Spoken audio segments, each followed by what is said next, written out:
Well, hello guys, in this video I'll show you how to connect internet on your Samsung 65-inch TV, smart TV. So first of all, we need to head out to the home button, go to your remote and click on home.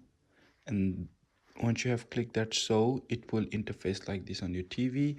And from here, what you have to do is basically go all the way to left and until you see a logo like setting, just like so.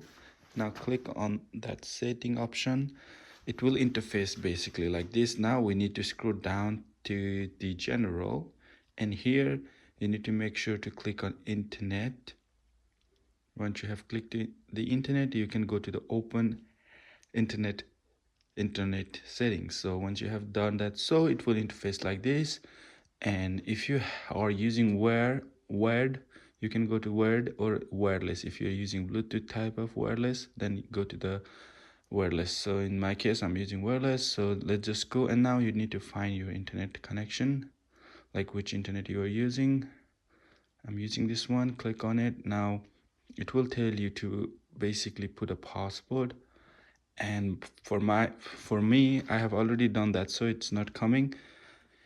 And just like so, you have connected your internet successfully on your Samsung TV. I hope this video was helpful.